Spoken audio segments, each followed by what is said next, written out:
O que faria se o teu marido te entregasse os papéis do divórcio no funeral da própria mãe dele, enquanto estás grávida de 7 meses, à frente de toda a gente que conheces? Rebeca pensava que estava a ir a um funeral para se despedir do único membro da família que verdadeiramente a amava. Em vez disso, encontrou-se a segurar documentos legais que destruiriam tudo em que acreditava sobre o seu casamento, o seu marido e o seu futuro. Mas eis o que Rebeca ainda não sabia. Aqueles papéis de divórcio não eram apenas crueldade, eram parte de um plano calculado que tinha sido preparado durante meses. O seu marido milionário tinha estado a destruir sistematicamente a sua vida, peça por peça, mentira após mentira. E quando seu pai idoso viu aqueles papéis a caírem sobre o caixão da esposa, o choque foi tão devastador que quase o matou ali mesmo. Mas, por vezes, as traições mais cruéis revelam os aliados mais inesperados. Por vezes, as pessoas que tentam destruir-nos acabam por nos mostrar exatamente quão fortes nós realmente somos. Esta é a história de como uma mulher lutou contra um homem que pensava poder controlar tudo, incluindo o filho que ela ainda não tinha dado à luz. E acredita em mim, não vais acreditar em como isto termina. Os papéis do divórcio pousaram no caixão de Margaret Whitmore com um baque suave. Rebecca Matthews ficou de pé, grávida de 7 meses, no seu vestido de maternidade preto, a olhar para os documentos legais que tinham acabado de cair das suas mãos trêmulas. A capela da casa funerária caiu em silêncio, exceto pela respiração aguda de Frank Whitmore ao seu lado. O que é isto? Sussurrou Frank, a sua voz de 72 anos a falhar enquanto estendia a mão para os papéis espalhados pelo caixão de mogno da esposa. As mãos de Becca moveram-se instintivamente para proteger a barriga inchada. O bebê deu um pontapé forte nas costelas, como se sentisse a tensão que, de repente, enchia o ar como fumo de velas apagadas. Desculpa, murmurou ela para o caixão, para Margarete, para todos os que a observavam. Sinto muito. O aroma esmagador dos lírios deixava-a tonta. Ou talvez fosse o choque, já não conseguia distinguir. A sua aliança de casamento refletiu a luz tênue da capela enquanto tentava apoiar-se no desconfortável banco de madeira. Jonathan Whitmore estava de pé no fundo da capela, o fato preto caro impecável, o rosto sem mostrar qualquer emoção. Nem pela mãe morta, nem pela esposa grávida, nem pelo pai idoso, que agora lia a petição de divórcio com horror crescente. Estes papéis foram entregues há 3 semanas, disse Frank, a voz a ganhar força a cada palavra. 3 semanas antes de Margaret morrer. Os enlutados começaram a murmurar. Becca ouviu fragmentos de conversas a flutuarem ao seu redor como folhas de outono num cemitério ventoso. Durante a eulogia, grávida de 7 meses, no funeral da própria mãe, entregue antes de ela morrer. A melhor amiga de Becca, Grace Thompson, levantou-se do lugar na terceira fila, o rosto pálido de choque. A doutora Sarah Mitchell, que tinha sido médica e amiga de Margaret, aproximou-se de Becca com preocupação evidente. Rebecca, querida, precisas de te sentar, disse a doutora Mitchell suavemente, segurando-lhe no braço. Este tipo de estresse não faz bem ao bebê. Mas Becca não conseguia sentar-se. Não conseguia mover-se. Só conseguia fixar o olhar em Jonathan, que agora caminhava pelo corredor na direção deles, com os passos medidos de um homem a executar um plano. Jonathan, disse Frank, a voz a tremer de emoção, o que fizeste? Simplifiquei as coisas, pai, respondeu Jonathan, o tom tão frio como o ar de outubro lá fora. Os assuntos da mãe precisam de ser resolvidos. Este era o momento mais eficiente. Momento eficiente. A mente de Becca agarrou-se a essas palavras. Ela pensava que o pior dia da sua vida era enterrar a sogra, a única pessoa da família de Jonathan que realmente a tinha amado. Estava enganada. O oficial de justiça que tinha entregue os papéis permanecia desconfortável perto da entrada da capela, claramente perturbado com a cena que se desenrolava. Continuava a olhar para a saída, provavelmente arrependido de ter aceito aquele trabalho em particular. Eficiente. A voz da doutora Mitchell ergueu-se ligeiramente. Entregaste papéis de divórcio no funeral da tua mãe à tua esposa grávida? O sócio de negócios de Jonathan, David Patterson, mexeu-se desconfortavelmente no assento. Não olhava para ninguém, muito menos para Becca. Os papéis falam por si, disse Jonathan. Está tudo bastante claro. Mas, à medida que o choque de Becca começava a desvanecer e os movimentos do bebê a lembravam de que era responsável por mais do que apenas por si própria, ela percebeu que nada naquilo era claro. Planeaste isto, disse ela baixinho, a voz a encontrar uma força que não sabia que ainda possuía. Esperaste por hoje. Tomei decisões práticas, respondeu Jonathan. A emoção não tem lugar em assuntos legais. Ah! O rosto de Frank empalideceu, levou uma mão ao peito e a doutora Mitchell aproximou-se imediatamente dele. Frank, deixa-me ver o teu pulso. Ela disse, o seu instinto médico a assumir o controlo. Jonathan, o teu pai precisa. O meu pai ficará bem, interrompeu Jonathan. Ele é mais forte do que parece. Mas Frank não estava bem. Becca conseguia ver pela forma como a respiração dele se tornara ofegante, pelo tremor das mãos enquanto segurava os papéis do divórcio. Estes papéis dizem que o bebê não é teu, disse Frank, olhando para o filho com crescente repulsa. Como te atreves? A capela voltou a explodir em murmúrios. Becca sentiu o bebê dar outro pontapé, mais forte desta vez. Colocou ambas as mãos sobre a barriga, um gesto que se tinha tornado tão natural como respirar ao longo dos últimos 7 meses. Um teste de ADN determinará a paternidade, disse Jonathan calmamente. Estou simplesmente a proteger os meus interesses. Os teus interesses? Grace Thompson tinha finalmente recuperado a voz. A tua esposa está grávida de 7 meses, com teu filho, no funeral da tua mãe, e tu estás preocupado com os teus interesses? Jonathan voltou seu olhar frio para Grace. Isto é um assunto de família. Não te diz respeito. Diz respeito a todos aqui. Retorquiu Grace. Todos temos olhos. Todos podemos ver que tipo de homem és. Harrison Mills, o diretor da casa funerária, aproximou-se com cautela. Os seus 30 anos de experiência tinham-no ensinado a lidar com situações delicadas, mas isto estava muito além de qualquer formação profissional. Talvez pudéssemos continuar esta conversa depois da cerimônia, sugeriu baixinho. A senhora Whitmore merece o nosso respeito hoje. A minha mãe teria compreendido, disse Jonathan. Ela era uma mulher prática. Mas Becca sabia que isso não era verdade. Margaret Whitmore tinha sido muitas coisas, mas prática não era uma delas. Tinha sido bondosa, generosa e profundamente protetora das pessoas que amava, incluindo Becca. A tua mãe amava este bebê, disse Becca, voltando a encontrar a sua voz. Ela sentiu os primeiros pontapés, ajudou-me a escolher as cores do quarto do bebê, e a ensinar a nossa filha a fazer a sua famosa tarte de maçã.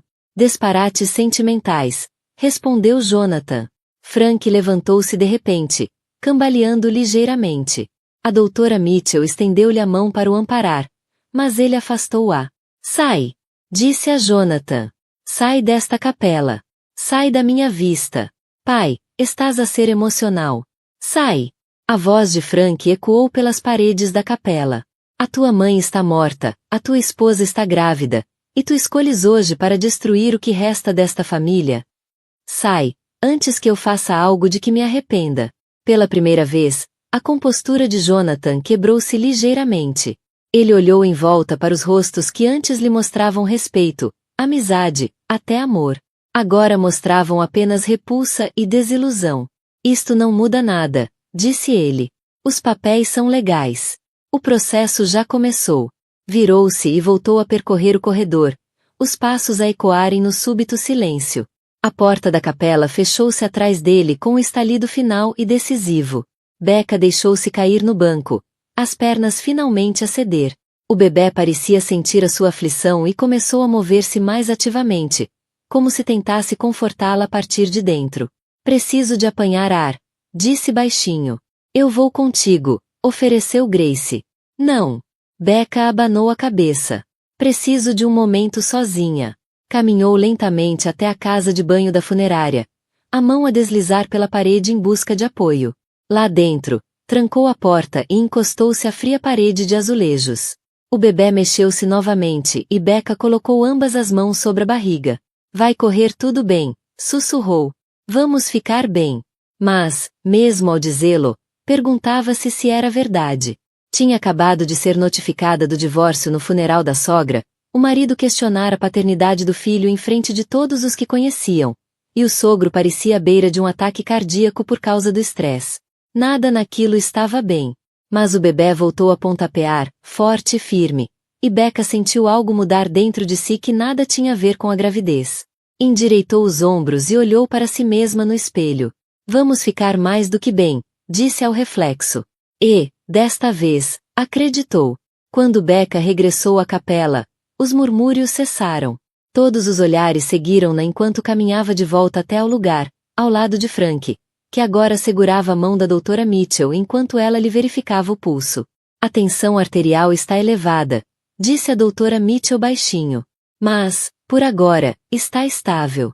Frank apertou a mão de Becca quando ela se sentou. Estás bem, querida? Não estou a imaginar isto, pois não? Disse Becca, surpreendida com a firmeza da sua própria voz. Ele é mesmo assim tão cruel? O funeral prosseguiu, mas a atmosfera sagrada tinha sido destruída. Os enlutados não paravam de olhar para o banco vazio onde Jonathan devia estar sentado. O pastor, reverendo Williams, esforçava-se por manter a dignidade da cerimônia enquanto enfrentava a tensão óbvia que enchia a sala.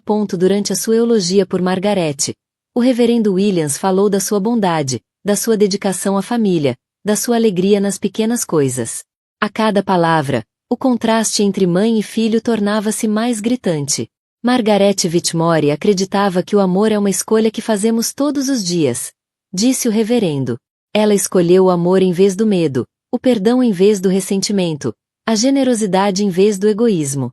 Becca fechou os olhos e recordou as mãos de Margaret sobre a sua barriga, apenas 2 semanas antes, sentindo o bebê mexer. Margaret tinha lágrimas nos olhos quando sussurrou. Esta criança vai ter os meus olhos, sinto. A memória trouxe-lhe novas lágrimas e Becca procurou apressadamente lenços na mala. Foi então que os seus dedos tocaram em algo inesperado, um pequeno envelope com seu nome escrito na caligrafia inconfundível de Margaret. Abriu-o com cuidado, mantendo-o escondido da vista. Lá dentro estava uma chave e uma nota, escrita com a caligrafia trêmula de Margaret. Asterisco cofre no First National. Caixa 347. Guardei tudo, querida. Tudo asterisco. O coração de Becca começou a acelerar. O que tinha Margaret guardado? E por que sentirá a necessidade de o esconder? Após a cerimônia, enquanto as pessoas saíam da capela, David Patterson aproximou-se dela com hesitação. O rosto estava corado e ele olhava em volta constantemente, como se verificasse quem os poderia estar a observar. Becca, disse baixinho. Preciso de falar contigo. Não creio que tenhamos algo para discutir, respondeu ela, ainda furiosa pelo seu silêncio durante a emboscada de Jonathan. Por favor, há coisas que tens de saber. A doutora Mitchell aproximou-se. Ela não precisa de mais estresse hoje, David. Isto não pode esperar, insistiu David. O Jonathan tem planeado isto há meses. Os papéis de divórcio, o timing, até as alegações de paternidade. Tudo foi calculado. O rosto de Frank escureceu. O que queres dizer com planeado? David olhou em volta para a capela quase vazia e depois inclinou-se mais perto. Ele tem transferido dinheiro para o estrangeiro, a esconder bens. Ele sabia que a Margaret estava a morrer e planeou usar o funeral dela como disfarce, porque achava que isso te impediria de reagir em público. Ele achava que o luto me tornaria fraca, disse Becca, com a compreensão a invadi-la. Sim. E pensava que ninguém esperaria que te defendesses num funeral. Ele contava com o choque e a vergonha para te paralisar.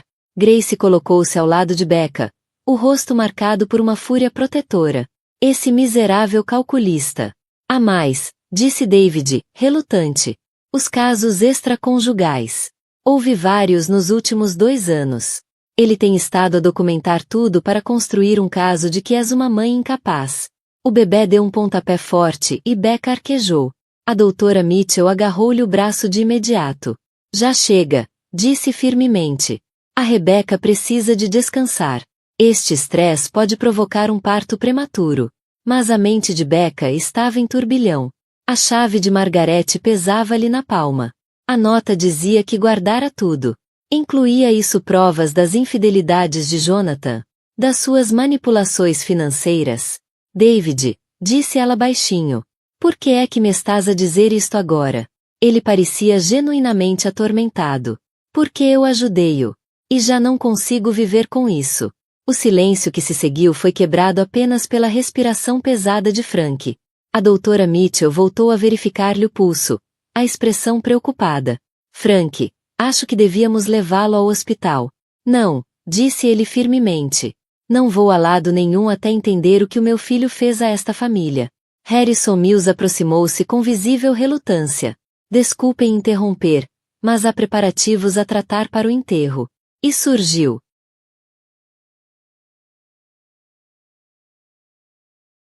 Na manhã seguinte, Becca ficou sentada no carro, em frente ao First National Bank, durante 20 minutos antes de encontrar coragem para entrar. A chave do cofre parecia pesar 100 quilos na sua mala.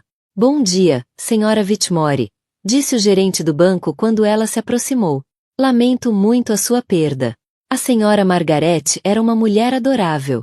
Obrigada. Preciso de aceder ao cofre número 347.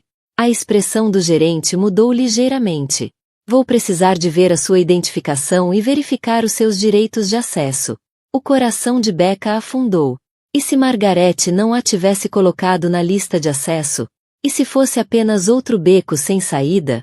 Mas, 10 minutos depois, estava sentada numa pequena sala privada, com o cofre de Margaret aberto à sua frente. Lá dentro havia documentos, fotografias e um grosso envelope de manila com o nome de Becca escrito na caligrafia cuidadosa de Margaret. A carta no interior datava de apenas 2 semanas antes da morte de Margaret. Asterisco minha querida Rebecca, se estás a ler isto, então os meus receios sobre o Jonathan provaram-se justificados. Rezo para estar errada, mas uma mãe conhece o coração do filho, mesmo quando esse coração se torna frio. Asterisco. As mãos de Becca tremiam enquanto continuava a ler. Asterisco tenho observado há meses, haver mudanças que me assustam. A forma como olha para ti quando pensa que ninguém está a ver, as chamadas que faz em privado, as viagens de negócios que não correspondem ao calendário. Contratei um investigador privado há 6 meses, e o que encontramos partiu-me o coração. Asterisco. O resto da caixa continha tudo que Margaret tinha reunido, fotos de Jonathan com outras mulheres, registros bancários que mostravam contas no estrangeiro, e-mails entre Jonathan e David a discutir a estratégia para desacreditá-la, até gravações de áudio do telemóvel de Margaret, quando Jonathan pensava que ela estava demasiado medicada para compreender as conversas. Numa das gravações, ouviu claramente a voz de Jonathan. Ela está grávida e emocional, o momento perfeito para estabelecer que é incapaz. Mais alguns incidentes documentados e terei provas suficientes para alegar que é instável. A voz de David respondeu. Tens a certeza disso? Ela parece uma boa mãe. Oh, ela está no meu caminho, disse Jonathan friamente. O bebê dá-me alavancagem. Posso alegar que ela é incapaz, obter a custódia, e ela não terá outra escolha se não aceitar o acordo que eu oferecer. Becca teve de parar a gravação. As mãos tremiam tanto que mal conseguia segurar o dispositivo. Havia mais gravações. Jonathan a falar dos casos extraconjugais com indiferença casual, a planear o momento do divórcio para coincidir com a morte da mãe, até a rir-se sobre como as hormonas da gravidez fariam Becca parecer irracional em tribunal. Asterisco a beleza disto asterisco, dizia a voz dele numa gravação. Asterisco é que ela vai estar tão focada em defender-se que não terá tempo para investigar o que estou realmente a esconder. Asterisco. A carta de Margaret continuava. Asterisco incluía também provas da verdadeira situação financeira da empresa. O Jonathan tem te mentido sobre os negócios. A empresa está em sérios apuros, e é por isso que ele anda desesperado a esconder bens e a culpar-te pelos problemas. Asterisco. Os documentos financeiros mostravam um retrato de uma empresa em colapso, sustentada por medidas cada vez mais desesperadas.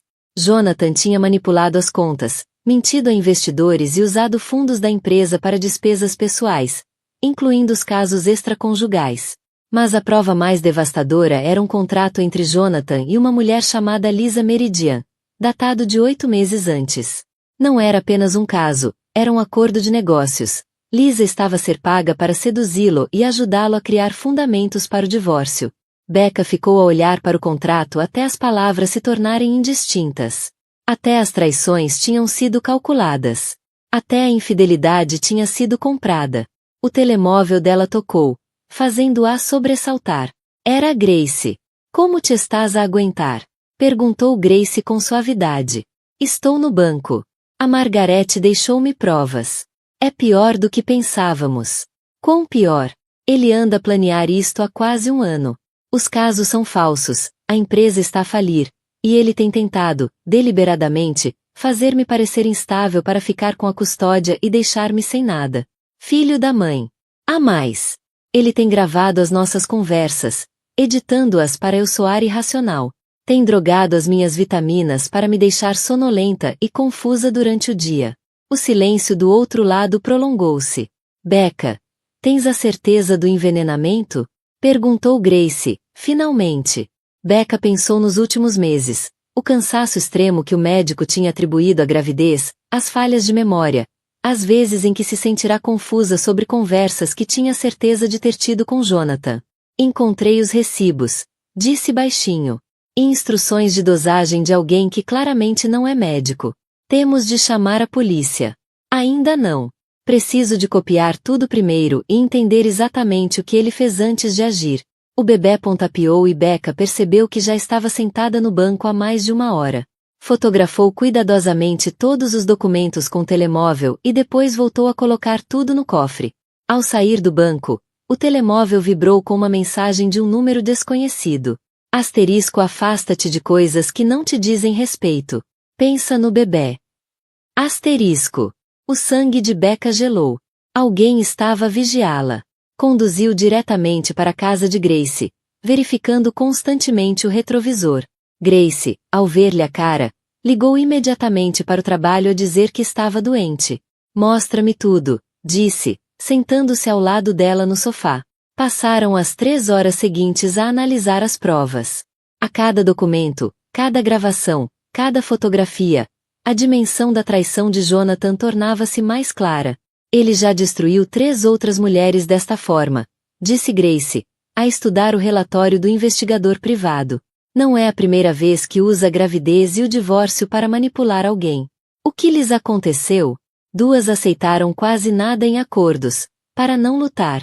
Uma lutou e ganhou, mas levou 3 anos e arruinou a família financeiramente.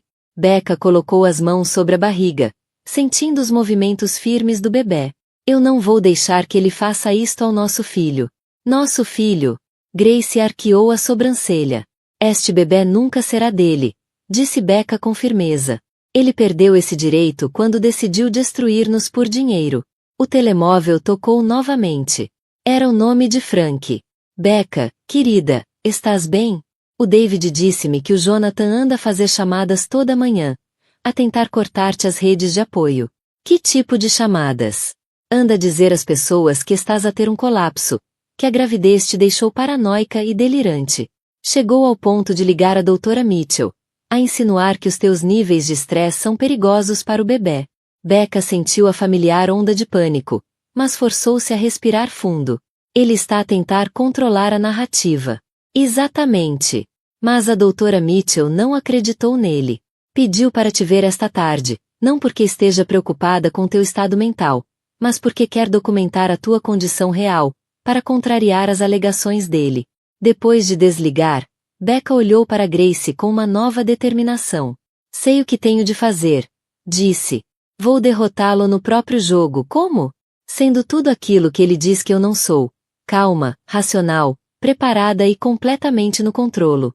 Nessa tarde, o exame da doutora Mitchell foi minucioso e tranquilizador. O bebê estava saudável, a pressão arterial de Becca era normal e o seu estado mental era, nas palavras da médica, notavelmente estável, dadas as circunstâncias.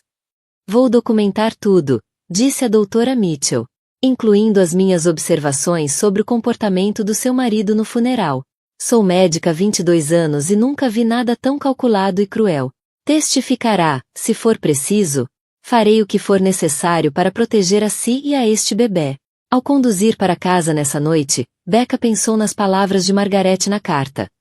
Asterisco às vezes, as pessoas mais gentis têm de se tornar nos lutadores mais ferozes. Asterisco já não lutava apenas por si. Lutava pela filha. E ia vencer. A casa estava escura quando chegou, mas sentiu o cheiro do perfume de Jonathan no ar. Ele tinha estado ali, à procura de algo. O seu portátil tinha desaparecido do balcão da cozinha. Os documentos pessoais tinham sido remexidos e até as vitaminas pré-natais tinham desaparecido. Becca sorriu sombriamente ao perceber o que ele procurava. Provas dos próprios crimes. Provas que agora estavam copiadas e escondidas em segurança. Preparou uma chávena de chá e sentou-se na cadeira favorita de Margarete, junto à janela. O bebê mexeu-se suavemente e Becca falou pela primeira vez com a filha pelo nome. Olá, Margarete Rose, disse em voz baixa. A tua avó deixou-nos tudo o que precisamos para te manter segura.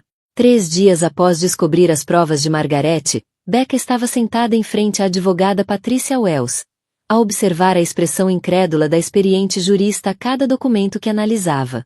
Em 30 anos de direito da família, disse Patrícia, nunca vi uma manipulação tão sistemática. Ele criou uma narrativa totalmente fictícia sobre o vosso casamento. A questão é, conseguimos provar que é fictícia? Com estas provas, absolutamente. As gravações de áudio, por si só, são arrasadoras. Os documentos financeiros mostram clara intenção de fraude. E o contrato com a Lisa Meridian? Patrícia abanou a cabeça. Isto é comportamento criminoso disfarçado de discórdia conjugal. Becca mudou de posição na cadeira, tentando encontrar conforto. Com 7 meses e meio de gravidez, já era difícil permanecer sentada muito tempo. O bebê parecia sentir os momentos importantes e mexia-se mais, como se participasse na conversa. E as alegações de paternidade? Facílimo de refutar. Mais importante ainda, as próprias gravações dele provam que sabe que o bebê é dele. Ele fala várias vezes sobre usar a gravidez e manipular a criança. Nenhum tribunal acreditará que questionou genuinamente a paternidade. O telemóvel de Patrícia vibrou e ela franziu o sobrolho. É o meu investigador. Ele tem seguido o rastro do dinheiro que o Jonathan deixou. Ao que parece, o seu marido cometeu um erro crucial. Atendeu em alta voz. Marcos, o que descobriste? As contas no estrangeiro não estão tão escondidas como Jonathan pensa, disse Marcos. Ele tem usado fundos da empresa para pagar a Lisa Meridian. E essas transações são rastreáveis. Mas aqui está a parte interessante. Os pagamentos começaram antes de ele a conhecer. O que quer dizer com isso? Perguntou Becca. Ele pagou-lhe durante 3 meses antes do primeiro encontro casual naquela conferência de negócios. Isto não foi um caso que levou a um acordo. Foi um plano de negócios desde o início.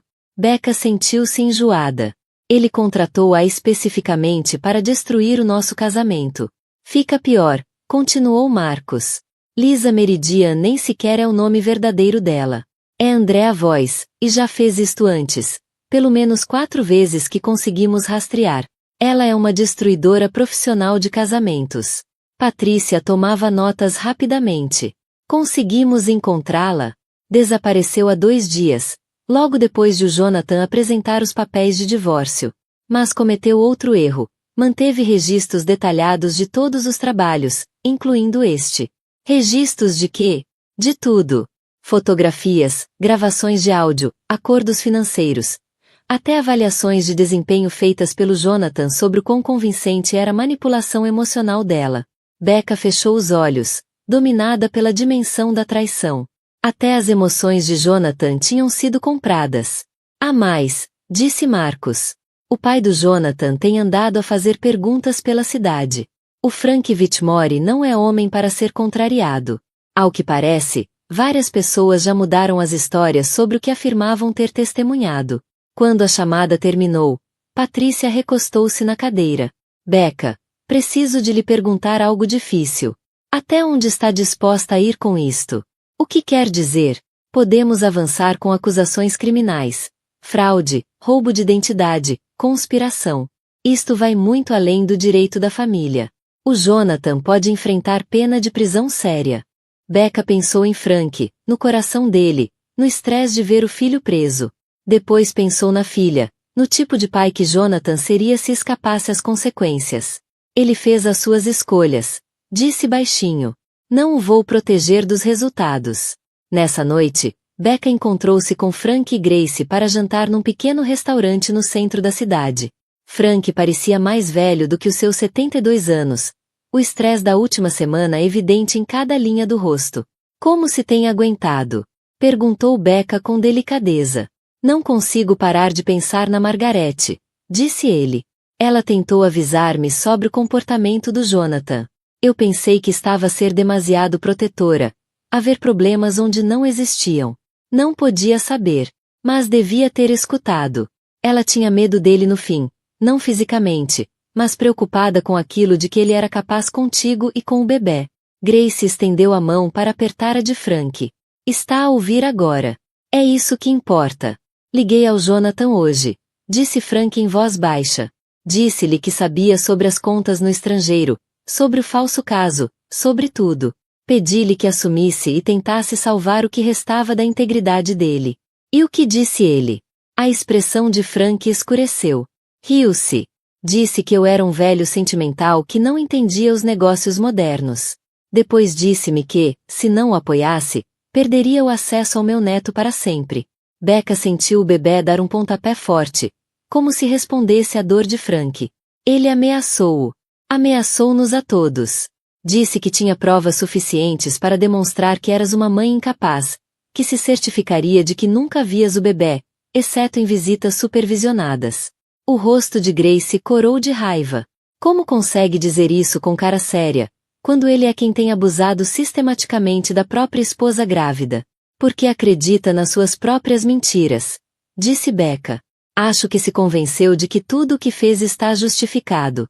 Frank pegou no telemóvel e mostrou-lhes uma mensagem de texto enviada por Jonathan.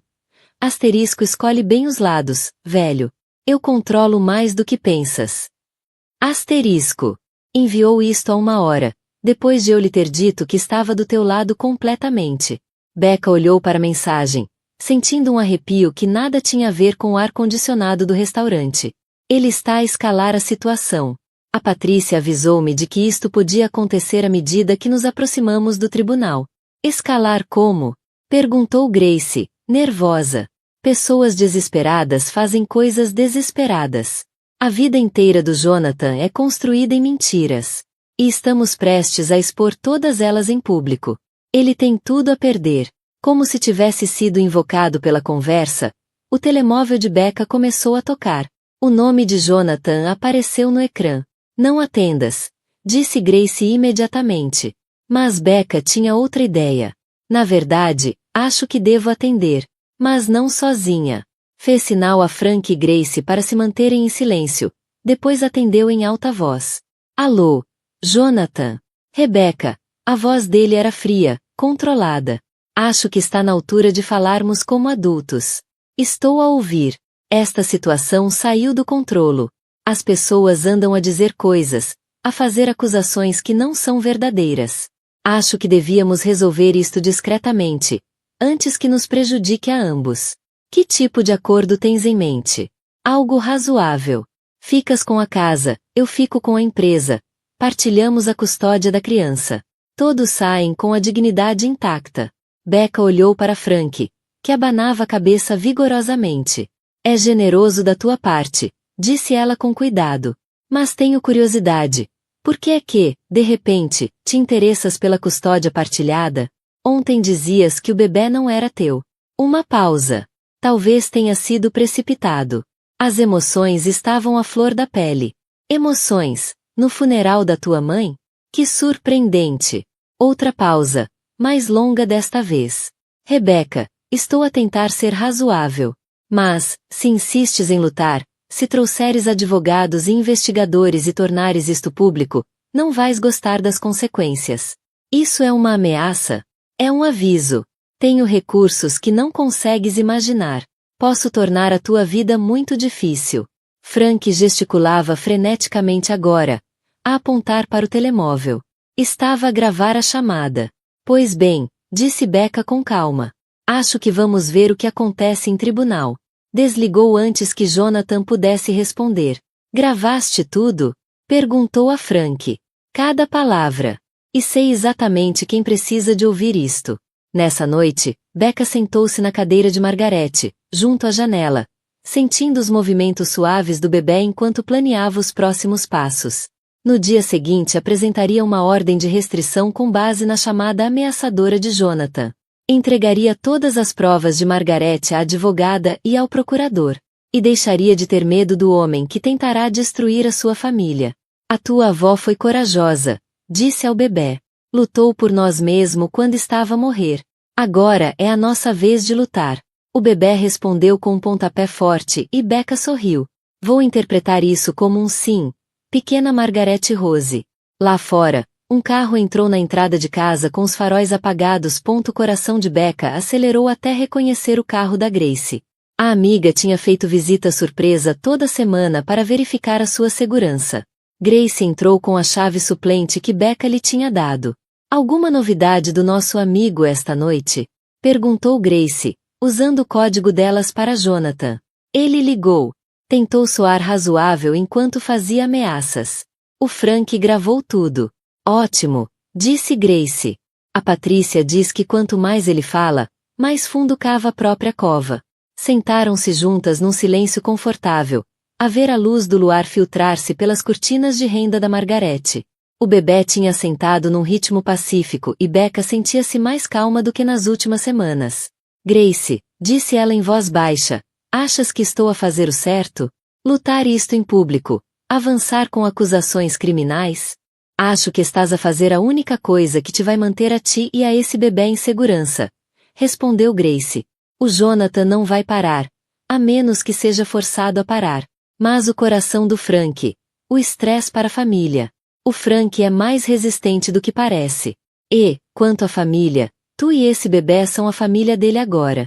O Jonathan fez a sua escolha quando te entregou aqueles papéis no funeral da Margaret. Becca acenou, sentindo a verdade daquelas palavras. Tinha passado tantos meses a tentar salvar um casamento que já estava morto, a tentar proteger um homem que a estava a destruir sistematicamente. Chega! Na manhã seguinte, chegaram más notícias. Becca acordou com 3 chamadas não atendidas da Patrícia e uma mensagem que lhe gelou o sangue. Asterisco. Jonathan apresentou moções de emergência. Precisamos de nos encontrar imediatamente no meu escritório. Asterisco. 1 hora depois, Becca ouvia, com crescente incredulidade, a explicação da advogada sobre a nova estratégia de Jonathan. Ele alega que tens escondido bens, manipulado provas e conspirado com terceiros para o defraudar, disse Patrícia. Está a pedir uma providência cautelar de emergência para te impedir de aceder a qualquer bem conjugal e quer a custódia imediata da criança por nascer. Custódia de uma criança por nascer? Isso é sequer possível? Em circunstâncias extremas, sim. Ele alega que és um perigo para a saúde e bem-estar do bebê. Apresentou declarações de alegadas testemunhas a dizer que tens bebido, consumido drogas e agido de forma errática. Becca sentiu o pânico familiar a subir, depois obrigou-se a respirar devagar. Alegadas testemunhas como quem? Aí fica interessante. 3 pessoas assinaram declarações dizendo ter observado teu comportamento impróprio. Lisa Meridian, David Patterson e alguém chamado Robert Shen. O David assinou uma declaração contra mim, depois de tudo o que nos disse sobre a manipulação do Jonathan. Segundo isto, o David afirma que foi coagido a mentir sobre o comportamento do Jonathan. Agora diz que o Jonathan é um marido dedicado, preocupado com teu estado mental. Becca fitou os documentos legais, sentindo o chão a fugir-lhe dos pés. E o Robert Shen? Nem sequer conheço ninguém com esse nome. Aparentemente é um barman que afirma ter te servido álcool várias vezes enquanto estavas visivelmente grávida. Isso é impossível. Não bebo desde que soube que estava grávida. Vamos intimar as imagens de videovigilância de qualquer estabelecimento onde ele diga trabalhar, disse Patrícia, já a tomar notas. Mas, Becca, preciso que entendas uma coisa. O Jonathan está a jogar para ganhar tudo. Não quer só vencer o divórcio, quer destruir-te completamente. O bebê deu um pontapé forte e Becca pousou a mão, protetora, sobre a barriga. E as provas que a Margaret deixou? As gravações, os documentos financeiros. Ele alega que tudo isso foi fabricado. Que manipulaste uma mulher moribunda e forjaste documentos para sustentar falsas acusações. Como é que ele pode alegar que as gravações são falsas se é a voz dele? A tecnologia de reconhecimento e síntese de voz evoluiu muito. Ele argumenta que usaste software sofisticado para criar áudio falso convincente. Becca sentiu-se esmagada pelo alcance das acusações. Ele não estava apenas a mentir sobre o comportamento dela. Estava a atacar sistematicamente cada peça de prova. E quanto ao Frank? Certamente não pode alegar que o próprio pai está a mentir. Na verdade, pode e está.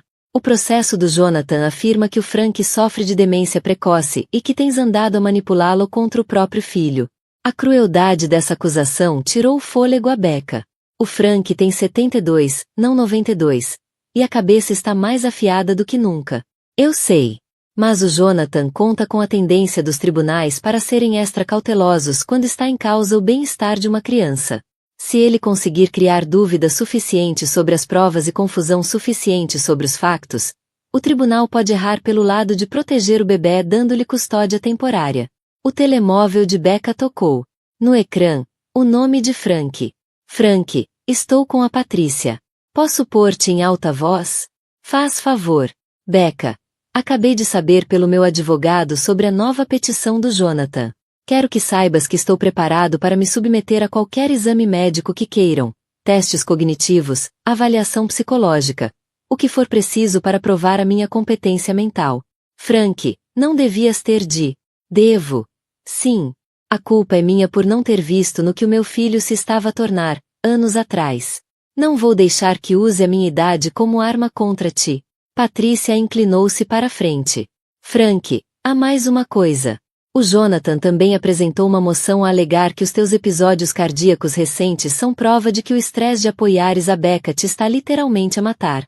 Argumenta que estás a ser manipulado contra os teus próprios interesses de saúde. O silêncio no telefone prolongou-se. Miserável calculista, disse Frank, por fim. Está a usar o meu amor pela Margarete e por este bebê como prova contra nós os dois. Há mais, continuou Patrícia, relutante. Ele alega que o teu apoio a Becca é prova do teu juízo comprometido, que uma pessoa racional veria através das manipulações dela. E a doutora Mitchell? Perguntou Becca. Ela examinou-me. Pode testemunhar sobre o meu estado mental real. O Jonathan antecipou-se. Apresentou uma queixa à ordem dos médicos a alegar que a doutora Mitchell tem uma relação pessoal imprópria contigo, que compromete o seu juízo profissional. Becca sentia-se a afogar-se em acusações e manobras legais. Cada aliado era atacado, cada prova era contestada, cada relação era torcida em algo sinistro. Como é que isto é legal? Perguntou. Como é que ele pode simplesmente mentir sobre tudo e todos? Porque o sistema jurídico foi desenhado para ser cauteloso com o bem-estar das crianças, explicou Patrícia. Os tribunais preferem errar por excesso de proteção do que por omissão. O Jonathan sabe disso e está a explorar essa tendência. Então, o que fazemos? Lutamos com a verdade. Mas, Becca, tenho de te avisar. Isto vai piorar muito antes de melhorar. O Jonathan declarou guerra e não vai parar até que um de vocês esteja completamente destruído. Nessa tarde, Becca ficou sentada no carro, em frente ao tribunal onde, no dia seguinte, se realizaria a audiência de emergência. Observou advogados e litigantes a subir as escadas apressados, pastas na mão, e perguntou-se quantos estariam a lutar pela vida dos seus filhos. O telemóvel vibrou com uma mensagem da Grace. Asterisco a caminho da tua casa agora. Não fique sozinha esta noite. Asterisco. Outra mensagem, desta vez de número desconhecido. Asterisco última oportunidade para seres razoável. Acordo hoje à noite ou enfrentas as consequências amanhã. Asterisco. Becca fez captura de ecrã e reencaminhou para Patrícia. O Jonathan continuava a tentar controlá-la através do medo e da intimidação. Uma terceira mensagem, do David. Asterisco desculpa. Não tive escolha. Ele tem provas que podem destruir a minha família também. Asterisco. Becca ficou a olhar para essa mensagem durante muito tempo. O David parecerá genuinamente arrependido do seu papel no plano do Jonathan. Mas, pelos vistos, a consciência dele tinha limites quando a própria família era ameaçada. Conduziu devagar para casa, a pensar na audiência de amanhã. O Jonathan sentar-se-ia em frente a ela numa sala de audiências e mentiria sob juramento sobre tudo. A gravidez, o estado mental dela, a relação com a Margarete, até as capacidades cognitivas do Frank. E algumas dessas mentiras poderiam ser acreditadas. Mas, ao entrar na sua garagem, Becca percebeu que algo tinha mudado dentro de si. O pânico desaparecera. O medo avassalador fora substituído por algo mais duro, mais focado: raiva. Não a raiva explosiva e destrutiva em que o Jonathan contava, mas a raiva tranquila e determinada que a Margarete demonstrara quando reuniu provas para proteger a nora e a neta. A Grace já a esperava no alpendre, com sacos de comida e uma expressão decidida. Comida tailandesa, anunciou Grace, e um plano de batalha. Plano de batalha? A Patrícia ligou-me. Acha que amanhã devemos passar ao ataque, em vez de apenas defender as acusações do Jonathan. Jantaram enquanto reviam a estratégia da Patrícia. Em vez de simplesmente negar as alegações, apresentariam provas do abuso e manipulação sistemáticos dele. Em vez de defender o estado mental de Becca, atacariam a credibilidade de Jonathan. A chave, disse Grace, é fazer o juiz perceber que cada acusação que ele faz é, na verdade, uma confissão do que tem feito contigo. Como assim? Ele alega que és manipuladora, mas nós temos provas da manipulação dele. Ele alega que estás a esconder bens, mas temos prova de que é ele quem tem movido dinheiro para o estrangeiro. Ele alega que és uma mãe incapaz, mas podemos mostrar que tem tentado prejudicar o próprio filho, drogando-te e sujeitando-te a estresse. Virar as armas dele contra ele. Exatamente. A Patrícia acha que o juiz verá através da estratégia dele quando mostrarmos o padrão de projeção e *gaslighting*. Nessa noite, Becca deitou-se a sentir os movimentos do bebê e a pensar no amanhã. Em menos de 12 horas, enfrentaria o Jonathan em tribunal. Ele tentaria tirar-lhe o filho, a liberdade, o futuro. Mas cometera um erro crucial: subestimar-a. E tinha, sem dúvida, subestimado a determinação de Margarete Whitmore em proteger a neta, mesmo para além da morte. Amanhã lutamos, pequenino, sussurrou Becca para a barriga. E vamos vencer. O tribunal estava mais movimentado do que Becca esperava. Ela sentou-se ao lado de Patrícia na galeria, a observar outras famílias a enfrentarem as suas próprias batalhas legais enquanto aguardavam que o seu caso fosse chamado. Do outro lado do corredor, Jonathan estava sentado com seu advogado, a projetar uma imagem de confiança calma que Becca agora reconhecia como atuação calculada. Ele não olhara para ela uma única vez desde que chegará. De pé para a honorável juíza Catherine Rodrigues, anunciou o oficial de justiça. A juíza Rodrigues era uma mulher de cerca de 50 anos, com cabelo cinzento aço e a postura firme de quem já tinha visto todos os truques possíveis nos tribunais de família. Becca sentiu um lampejo de esperança. Aquela juíza não seria facilmente manipulada. Esta é uma audiência de emergência relativa à custódia temporária e proteção de bens no caso Whitmore contra Whitmore, disse a juíza Rodrigues, sentando-se no estrado. Analisei as petições de ambas as partes e devo dizer que estas são das acusações mais graves que já vi em tribunal de família. O advogado de Jonathan, Harrison Blake, levantou-se primeiro. Blake era exatamente o que Becca esperava. Fato caro, cabelo grisalho, a confiança polida de quem estava habituado a vencer casos através da intimidação em vez da verdade. Meritíssima, o meu cliente está profundamente preocupado com o estado mental deteriorado da esposa e com o impacto disso no filho ainda por nascer, começou Blake. Temos várias testemunhas que podem atestar comportamentos erráticos, abuso de substâncias e manipulação financeira. A juíza Rodrigues consultou as suas notas. Senhor Blake, vejo que o seu cliente entregou os papéis do divórcio no funeral da própria mãe. Pode explicar como isso demonstra preocupação com o estado mental da esposa? Blake mal hesitou. Meritíssima, o meu cliente escolheu esse momento precisamente porque esperava que a presença da família e amigos proporcionasse à senhora Whitmore o sistema de apoio de que ela claramente necessita durante este período difícil. Becca sentiu náuseas perante aquela manipulação tão suave da verdade, mas reparou que a expressão da juíza não mudou. Percebo. E quanto às alegações de paternidade? O meu cliente tem preocupações legítimas baseadas no comportamento recente da esposa e no calendário da concessão. Patrícia levantou-se. Meritíssima, se me permite, temos provas que contradizem diretamente todas as alegações do cliente do Sr. Blake. Espero bem que sim, Sra. Wells. Estas acusações são bastante sérias. O que se seguiu foi a hora mais surreal da vida de Becca. Blake apresentou declarações de testemunhas que a retratavam como uma mulher instável e manipuladora, que de alguma forma convenceram uma idosa moribunda a fabricar provas contra o filho dedicado.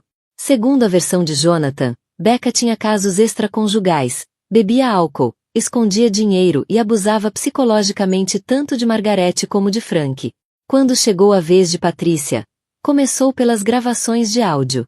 Meritíssima, gostaria de reproduzir uma conversa entre o Sr. Whitmore e o seu sócio, gravada pela própria mãe do Sr. Whitmore apenas 2 semanas antes da sua morte. A voz de Jonathan encheu a sala de audiências.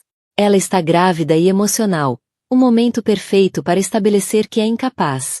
Mais alguns incidentes documentados e terei o suficiente para alegar que é instável. A atmosfera no tribunal mudou de imediato. A juíza Rodrigues inclinou-se para frente, a expressão a endurecer. Sr. Blake, como explica o seu cliente esta gravação? Blake pareceu genuinamente perturbado pela primeira vez. Meritíssima, a tecnologia de síntese de voz avançou significativamente. Estas gravações podiam facilmente ser fabricadas por uma mulher de 78 anos a morrer, por alguém com acesso a software sofisticado e conhecimento íntimo dos padrões de fala do meu cliente. Patrícia reproduziu mais gravações. Jonathan a falar das suas infidelidades, a rir-se de usar as hormonas da gravidez para fazer Becca parecer irracional, a planear a emboscada do funeral com David. Meritíssima, disse Patrícia, temos também registros financeiros que mostram ocultação sistemática de bens, contratos com acompanhantes profissionais para criar falsas provas de adultério e provas médicas de que a senhora Whitmore foi drogada sem o seu conhecimento. A juíza Rodrigues declarou um intervalo. Quando as pessoas saíam da sala de audiências, Becca viu David Patterson sentado no fundo da galeria. Parecia miserável, dividido, e não parava de alternar o olhar entre ela e Jonathan. No corredor, Frank aproximou-se dela com a doutora Mitchell ao seu lado. Como te estás a aguentar? Perguntou a médica, tomando-lhe o pulso. Sinto que vivo numa realidade alternativa onde o preto é branco e o alto é baixo. É exatamente isso que o Jonathan quer, disse Frank. Confusão, caos, dúvida. A Margarete avisou-me de que ele tentaria fazer todos questionarem as próprias percepções. David Patterson surgiu ao lado de Becca, com ar nervoso e culpado. Becca, preciso de falar contigo. Não acho que seja boa ideia, disse Grace, colocando-se protetora à frente dela. Por favor. Há algo que precisas de saber antes de voltarmos lá dentro. Patrícia acenou. Vamos ouvir. David olhou em volta e depois falou em voz baixa. O Jonathan não sabe, mas eu guardei cópias de tudo. Todas as provas reais. Todos os registros financeiros verdadeiros. Quando assinei aquela declaração a apoiá-lo, pensei que ele ficaria por aí. Mas esta manhã ele disse-me que planeia internar-te numa clínica psiquiátrica privada depois de conseguir a custódia temporária. O quê? A voz de Grace soou afiada de alarme. Ele já falou com o hospital psiquiátrico privado. Pagou-lhes uma grande quantia. O plano é conseguir a custódia hoje, depois mandar-te avaliar por médicos que já subornou.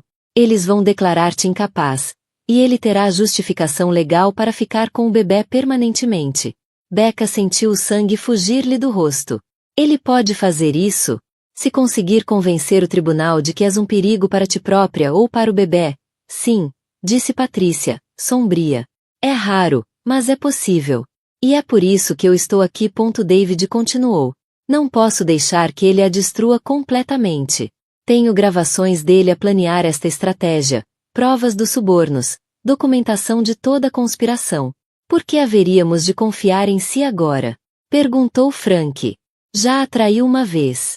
Porque também tem uma filha, disse David em voz baixa. Tem 15 anos, e o Jonathan ameaçou destruir a reputação dela, o futuro dela, tudo, se eu não colaborasse. Mas vê-lo hoje em tribunal, perceber até onde está disposto a ir, não posso continuar a ser parte disto. A juíza Rodrigues chamou o tribunal de volta à sessão. Blake prosseguiu a sua apresentação, chamando David como testemunha para depor sobre a alegada manipulação e instabilidade de Becca. Mas, quando David se sentou no banco das testemunhas, olhou diretamente para a juíza Rodrigues e disse: Meritíssima, Preciso de retratar a minha declaração escrita. Tudo o que disse sobre a senhora Whitmore era falso, e fui coagido a mentir. A sala explodiu. Blake levantou-se de imediato, a protestar. O rosto de Jonathan empalideceu de raiva. Mas David continuou, descrevendo as ameaças de Jonathan contra sua família e